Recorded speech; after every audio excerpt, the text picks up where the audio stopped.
உங்களோட பாஸ்ட் மெமரிஸா இருக்கட்டும், இப்போ உலகத்துக்கே நீங்க போஸ்ட் பண்ற போட்டோஸா இருக்கட்டும், நீங்க உங்களோட பார்ட்னரோட பாய் ஃப்ரெண்டோ, கேர்ள் ஃப்ரெண்டோ, ஹஸ்பண்டோ, வைஃபோ ஆர் பசங்க கிட்ட பேசின கூட அந்தரங்க விஷயங்கள் வரைக்கும் எல்லாமே ஒருத்தன் கண்ட்ரோல் பண்றான்னு சொன்னா உங்களால நம்ப முடியுமா? வெல், எனவே யோசிச்சு பாருங்க. நம்மளோட பாஸ்ட் மெமரிஸ்ல எங்க இருக்குது? Facebookல இருக்குது. நம்ம இன்னைக்கு போஸ்ட் பண்ணணும்னு நினைக்கிறதெல்லாம் எங்க இருக்குது? Instagramல இருக்குது. இன்னைக்கு நம்ம பேசுறதெல்லாம் எதுல பேசுறோம்? WhatsAppல பேசுறோம். இந்த மூணையுமே ஓன் பண்றது மெட்டாங்கிற ஒரு கம்பெனி. அண்ட் மெட்டா வந்து இத ஓன் பண்றது நியாயம் கிடையாது. இந்த மூணு கம்பெனியும் நம்ம பிரிக்கணும். வாட்ஸ்அப்பையும் சரி, இன்ஸ்டாகிராமையும் சரி, மார்க் ஜக்கர்பர்க், அதான் நம்ம மார்க் மாமா, Facebookோட ஓனர், மெட்டாவோட ஓனர், அவர் வந்து இந்த ரெண்டு கம்பெனியும் அவர்கிட்ட இருந்து வித்தே தீரணும் அப்படின்னு சொல்லிட்டு அமெரிக்க அரசாங்கம் வந்து கோர்ட்ல ஒரு கேஸ போட்டிருக்காங்க. யோசிச்சு பாருங்க, இத போட்டிருக்கிறது யாரு? அமெரிக்க அரசாங்கம் வந்து போஸ்ட் பண்ணிருக்காங்க. அதுக்கு காரணம் இது மக்களுக்கு நடக்கக்கூடிய ஒரு மிகப்பெரிய துரோகம்னு பேசியிருக்காங்க.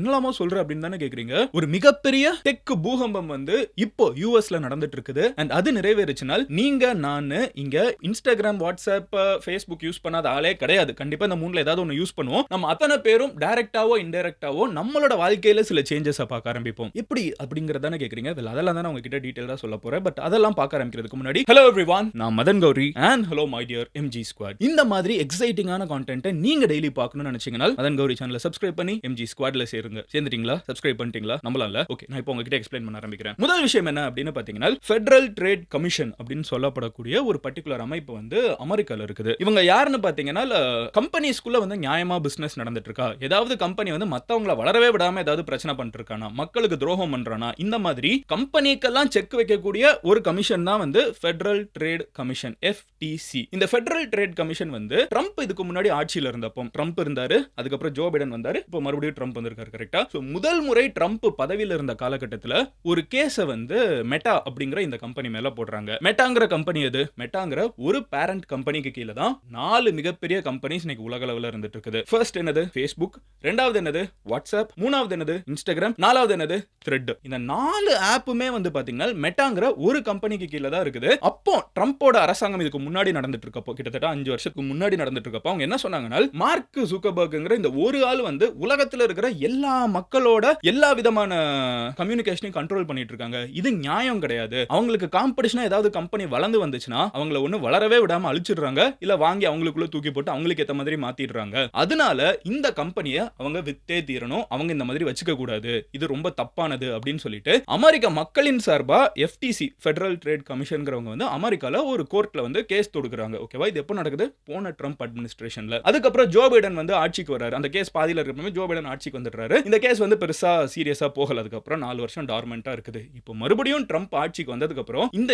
கேஸ் வந்து உயிர்ப்பிச்சு மறுபடியும் பேச ஆரம்பிச்சிட்டு இருக்காங்க. அண்ட் இன்னைக்கு என்ன நடந்துட்டு இருக்குன்னு பாத்தீங்கன்னா, FTCக்கு ஒரு மிகப்பெரிய ப்ரூஃப் கிடைச்சிருக்குது. மார்க் ஜக்கர்பர்க் பண்றது தப்புன்னு சொல்லிட்டு. யார்கிட்ட இருந்து தெரியுமா? இன்ஸ்டாகிராமோட founder. Crazy right? Instagram Mark Zuckerberg வாங்குனாரு. ஓகேவா? பட் அதுக்கு முன்னாடி இன்ஸ்டாகிராம்ங்கிற ஒரு கம்பெனி வந்து இண்டிபெண்டன்ட்டா தனி கம்பெனியா இருந்துச்சு. இப்போ அந்த கம்பெனியை ஆரம்பிச்சவரே என்ன சொல்றாருன்னு பாத்தீங்கன்னா, மார்க் ஜக்கர்பர்க்கும் இந்த மெட்டாங்கிற கம்பெனியும் வந்து மிகப்பெரிய தப்பு பண்ணிட்டு இருக்காங்கன்னு பேசிட்டு இருக்காங்க. பிரச்சனைன்னு சொல்றேல மதன், என்னதான் பிரச்சனை? அதுவும் அந்த இன்ஸ்டாகிராம் ஃபவுண்டரே வந்து இவங்க தப்பு பண்ணிட்டாங்கன்னு சொல்ற அளவுக்கு என்ன பிரச்சனைன்னு கேட்டீங்கன்னா, ரொம்ப சிம்பிளான விஷயங்க. காம்படிஷனை அவங்க வளர விட மாட்டேங்கிறாங்க. ஒருவேளை அவங்களுக்கு காம்படிஷனா யாராவது வந்துட்டா அவங்கள ஒன்னு புதைச்சிடுறாங்க. அவங்கள வளரவே விடாம அவங்களுக்கு என்னென்ன தொல்லை கொடுக்க முடியும் அந்த மாதிரி தொல்லை கொடுத்து புதைச்சிடுறாங்க. இல்ல அவங்கள விலைக்கு வாங்கி உள்ளுக்குள்ள தூக்கி போட்டுட்டு அவங்களுக்கு ஏத்த மாதிரி இஷ்டத்துக்கு இவங்க என்னென்ன பண்ணணுமோ அந்த வாங்கி தூக்கி உள்ள போடுற கம்பெனியை வந்து நாசமாக்கிடுறாங்க. அப்படிதான் என் கம்பெனியை நாசம் போயிடுச்சுடா சாமின்னு சொல்லிட்டு இன்ஸ்டாகிராமோட ஃபவுண்டரே வந்து சொல்லிட்டு இருக்காரு. இப்போ புரிஞ்சுல? இப்போ அவங்க என்ன சொல்றாங்க, இதுக்கு சாட்சிகள் என்ன இருக்குதுன்னு பாத்தீங்கன்னா, ஃபார் எக்ஸாம்பிள் நம்ம இன்ஸ்டாகிராம்ல இருந்தே ஆரம்பிப்போம். இன்ஸ்டாகிராம் வந்து 2012ல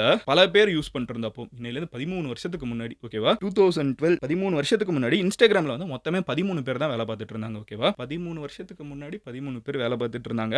அண்ட் அந்த கம்பெனியை வந்து அப்போ இன்ஸ்டாகிராம் வந்து இவங்க வாங்கிட்டாங்க. யாரு வாங்கிட்டாங்க? மெட்டா வாங்கிட்டாங்க. Facebook அப்படிங்கிற ஒரு கம்பெனி வாங்குது. அதை வாங்குறப்போ மார்க் ஜக்கர்பர்க் வந்து ஒரு மெயில் அனுப்பிச்சிருக்காரு. அந்த மெயில் அவர் என்ன சொல்றாருன்னு பாத்தீங்கன்னா, one way to look at this is that what we are really buying is time. See, நாங்க வந்து கம்பெனியை பல பில்லியன் டாலர்ஸ்க்கு வாங்குறோம்னு சொல்லி யோசிக்கிறீங்க. இது அப்படி கிடையாது. நாங்க நேரத்தை வாங்குறோம். even if some new competitor springs up ஃபியூச்சர்ல, இப்போ ஏன்னா Facebookங்கிறத எல்லாரும் யூஸ் பண்ணிட்டு இருக்காங்க. அப்போ இன்ஸ்டாகிராம்னு ஒன்று வருது, பயங்கர ஃபேமஸ் ஆயிட்டு இருக்குது. அப்போ என்ன பண்றாங்கன்னா, இன்ஸ்டாகிராம்ங்கிற ஆப்பையே இவங்க வாங்கிடுறாங்க. கரெக்டா? ஸோ அதுக்கு என்ன சொல்றாருன்னா, even if some new competitor springs up, buying Instagram now will give us a year or more to integrate their dynamic before anyone can get close to their scale. இன்னைக்கு நம்ம இன்ஸ்டாகிராம் எடுத்து வாங்கி உள்ள போட்டுருவோம். ஃபியூச்சர்ல இன்னொருத்தன் இது உருவாகிறதுக்கு இன்னும் பல நாட்கள் ஆகும். அதுக்குள்ள நம்ம இவங்கிட்ட இருக்கிறதெல்லாம் நம்ம யூஸ் பண்ணிக்கலாம் அப்படிங்கிற ஒரு ஆங்கிள் பேசியிருக்காரு. ரெண்டாவது என்னன்னு பாத்தீங்கன்னா இது எடுத்து உள்ள போட்டாரா, ஸோ கம்பெனியை வந்து பல பில்லியன்ஸ் கொடுத்து இன்ஸ்டாகிராம் வந்து ஃபேஸ்புக் வாங்கிடுச்சு. வாங்கினதுக்கு அப்புறம் அதோட ஃபவுண்டர் அங்கே தானே இருப்பாரு, அவரும் இந்த கம்பெனியோட வந்து சேர்ந்துட்டாரு. ஆனால் சேர்ந்ததுக்கு அப்புறம் என்ன ஆகுதுன்னு பார்த்தீங்கன்னா இன்ஸ்டாகிராமை கம்ப்ளீட்டாக ஃபேஸ்புக் வந்து சம்பாதிக்கிற மெஷினாக பார்க்குறாங்க.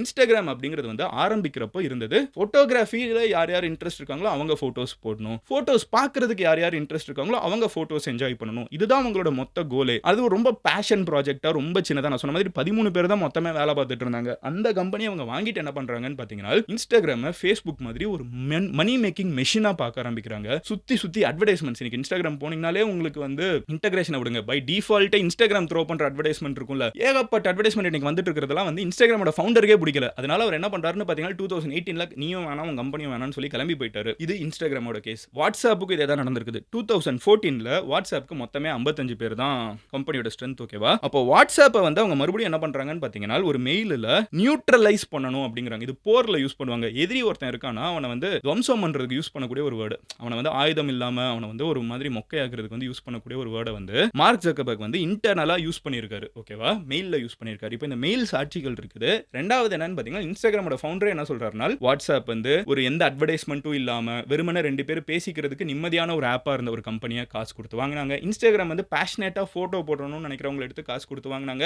வாங்கி மக்களை வந்து அதுக்குள்ளேயே அடிக்ட் ஆக வைக்கிறதுக்கு ஏற்ற மாதிரி ஏகப்பட்ட ஃபீச்சர்ஸை உள்ளுக்குள்ள கொண்டு வந்து இது 2 கம்பெனியுமே ஸ்டார்டிங்ல அடிக்ட் பண்ணுங்கிறது ஐடியாவே கிடையாது. இன்ஃபேக்ட் நிம்மதியா இருக்கணும், அவங்களுக்கு பிரைவசி இருக்கணும்னு யோசிச்ச 2 கம்பெனியை உள்ள வாங்கி போட்டு ஃபேஸ்புக் வந்து எப்படி அட்வர்டைஸ்மெண்டா இருக்குதுன்னு சொல்லி போரிங்கா இருக்குதுன்னு சொல்லிட்டு எல்லாரும் இன்ஸ்டாகிராமுக்கு வந்தாங்களோ, எப்படி ஃபேஸ்புக்ல பேசுறது கஷ்டமா இருக்குதுன்னு சொல்லிட்டு நிறைய பேர் வாட்ஸ்அப்ல பேச ஆரம்பிச்சாங்களோ, அந்த 2 கம்பெனியை உள்ளுக்குள்ள வாங்கி போட்டு அவங்களுக்கு ஏற்ற மாதிரி இப்போ இன்ஸ்டாகிராம்ல எவ்வளவு அட்வர்டைஸ்மெண்ட் வந்துட்டு இருக்குது, வாட்ஸ்அப்ல எவ்வளவு அட்வர்டைஸ்மெண்ட் வந்துகிட்டே இருக்குது. இதெல்லாமே mark Zuckerberg gets paid, meta gets paid. So நல்ல நிம்மதியா இருக்கிற கம்பெனிஸையும் உங்களுக்கு காம்படிஷன் அல்டர்னேட்டிவா ஒருத்தன் வரான் அப்படின்னு தெரிஞ்சிருச்சுன்னா இவங்க காசு கொடுத்து வாங்கி உள்ளுக்குள்ள போட்டு அதை துவம்சம் பண்ணி இவங்களோட மார்க்கெட்டிங்க்கு அதை யூஸ் பண்ணிக்கிறாங்க, இவங்க சம்பாதிக்கிறதுக்கு யூஸ் பண்ணிடுறாங்க.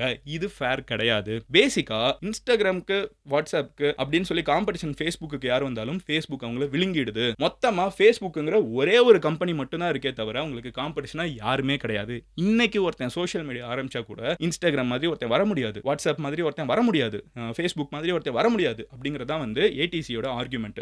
பட் அந்த சைடு இன்ஸ்டாகிராம் இது மெட்டா மார்க் ஜக்கர்பர்க்கோட ஆர்குமெண்ட் என்னன்னு பாத்தீங்கன்னா இன்னைக்கு ஒரு 17 வயசு பையன்கிட்ட கேட்டீங்கன்னா கூட யூடியூப் இருக்குங்கிறத சொல்லுவான், அப்புறம் வந்து டிக்டாக் இருக்குங்கிறத சொல்லுவான், ஐ மெசேஜ் இருக்குதுன்னு சொல்லுவான், ஸ்னாப்சாட் இருக்குதுன்னு சொல்லுவான், ட்விட்டர் இருக்குன்னு சொல்லுவான். இந்த மாதிரி நிறைய இருக்குது. இதெல்லாம் நாங்க என்னப்பா காம்படிஷன் பண்ணிருக்கோம், அப்ப இத்தனை பேர் கூட நாங்க என்ன தக்காளி தொக்கா, இவங்க எல்லாம் எங்களுக்கு காம்படிஷன் இல்லையான்னு கேக்குறாங்க. அதுக்கு கவர்மெண்ட் என்ன சொல்றாங்க, தம்பி நல்லா யோசிச்சு பாரு, ட்விட்டர்ல எத்தனை பேர் பேசிட்டு இருக்காங்க, அது பேசுற பிளாட்ஃபார்மா கிடையாது. இப்போ நான் சொன்ன பிளாட்ஃபார்ம்லாம் நீங்க யோசிச்சு பாருங்களேன். பேசிக்கா அது எல்லாமே வந்து காம்படிஷன் கிடையாது. உங்களுக்கு நீங்க இன்ஸ்டாகிராம்ல இருக்கிற அளவுக்கு யாருமே போட்டோஸ் எங்கேயும் போஸ்ட் பண்றது கிடையாது உலகம் பாக்குறதுக்கு. வாட்ஸ்அப் இருக்கிற அளவுக்கு எங்கேயுமே யாரும் மெசேஜ் அனுப்புறது கிடையாது. சோ இதெல்லாம் வந்து நீங்க வேணும்னே சம்பாதிக்கிறதுக்காக வச்சிட்டு இருக்கீங்க. உங்களுக்கு காம்படிஷன் யாரையும் வரவிடாம இருக்கீங்க. இதை சரி பண்ணணும்னால் நீங்க இந்த கம்பெனியை விட்டு போகணும். இன்ஸ்டாகிராமோ வாட்ஸ்அப் ஃபேஸ்புக்குங்கிற மூணையுமே ஒரே கம்பெனி ஓன் பண்ணக்கூடாது, எல்லாம் தனித்தனி கம்பெனியா மாறணும் அப்படிங்கிறது தான் இப்போ வைக்கக்கூடிய மிகப்பெரிய குற்றச்சாட்டு. இதுக்கு முன்னாடி மைக்ரோசாஃப்ட் வந்து இதே மாதிரி ஒரு வேலையை பார்த்தாங்க. எல்லாருமே விண்டோஸ் தான் யூஸ் பண்ணிருந்தாங்க. கரெக்டா? இன்னமும் நிறைய பேர் விண்டோஸ் தான் யூஸ் பண்ணிட்டு இருக்கோம். விண்டோஸ்ல நீங்க எந்த பிரவுசர் யூஸ் பண்றீங்க? குரோம், ஃபயர்பாக்ஸ், ஆனியன், ஏதாவது சொல்லிட்டே போவோம்.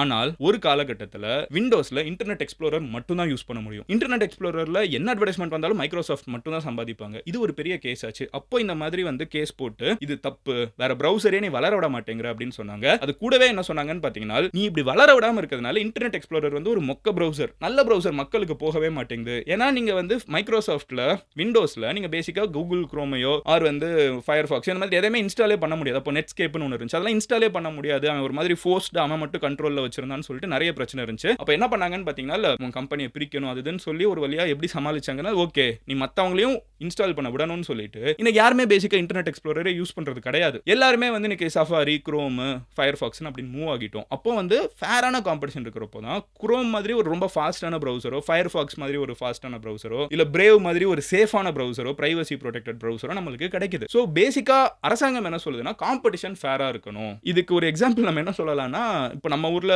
ஜியோ ஏர்டெல்னு 2 பேர் இருக்காங்கல்ல, அப்ப 2 பேர் காம்பீட் பண்ணிருப்பாங்க. ஜியோ மட்டும் இருந்தா வச்சதான் வேலைன்னு ஆயிடும்ல. சோ அந்த மாதிரி ஒரு காம்படிஷன் எனக்குமே இருக்கணும். நீங்க கம்ப்ளீட்டா அழிச்சிடக்கூடாது அப்படிங்கிறதா வந்து அரசாங்கோட தரப்பு. இந்த கேஸ் போயிட்டு இருக்குது. ப்ராபப்ளி இன்னும் ஒரு 3 மந்த்ஸ்ல வந்து ஒரு ரிசல்ட் வரும்னு எதிர்பார்க்குறாங்க. இதுல என்ன ரூமர் போயிட்டு இருக்குன்னு பார்த்தீங்கன்னா, மார்க் வந்து ட்ரம்பை கரெக்ட் பண்ணிட்டாரு. பயங்கரமா மில்லியன்ஸ் ஆஃப் டாலர்ஸ் வந்து ஃபண்டிங்கா கொடுத்திருக்காரு. அவரோட பிரசிடென்ஷியல் ஃபண்டுக்கு போயிருக்குது, அவங்க கட்சி ஃபண்டுக்கு போயிருக்குது. அதனால மோஸ்டா இதுல வந்து ஒழட்டி விட்டுருவாங்க. கடைசியில மார்க் எஸ்கேப் ஆயிடுவாருன்னு சொல்றாங்க. இருந்தாலும் நம்ம வெயிட் பண்ணி பார்க்கணும். Because the case is in the court. கோர்ட்ல என்ன நடக்குதுங்கிறத வெயிட் பண்ணி பார்க்கணும். அரசாங்கம் கேஸை போட்டாங்க, கேஸ் நடக்க ஆரம்பிச்சிருச்சு. இனிமே அரசாங்கமே நினைச்சாலும் இதுல இருந்து பேக் அடிக்க முடியாது. கண்டிப்பா அமெரிக்கன் பிரசிடென்ட்டோட இன்ஃப்ளூயன்ஸ்லாம் இல்லாம இருக்காது, இருக்கும். காசு கொடுத்திருக்காரு அப்படின்லாம் சொல்றாங்க. Let's wait and see. So உங்களுக்கு ரொம்ப சிம்பிளா என்ன காம்ப்ளிகேட்டடான ஒரு விஷயம் அங்க நடந்துட்டு இருக்குங்கிறத முடிஞ்ச அளவுக்கு என்னால எனக்கு தெரிஞ்ச அளவுக்கு சிம்பிளா எக்ஸ்பிளைன் பண்ணி முடிச்சிருக்கேன். பட் ஸ்குவாட், வீடியோ முடியறதுக்கு முன்னாடி ஒரு குட்டி ஷவுட் அவுட், ஓகேவா? எனக்கு வந்து பெட்ஸ் எல்லாம் கிடையாது. என் வீட்டில் நான் பட் வளர்த்தது கிடையாது.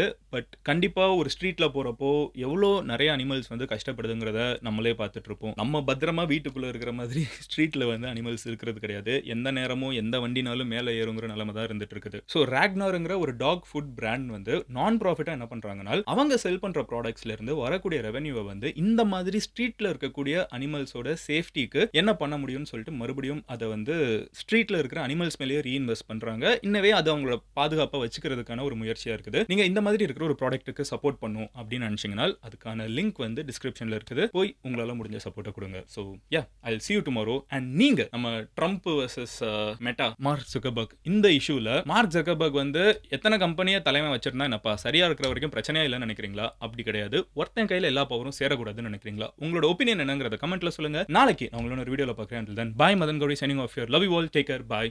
Cheers and cheese.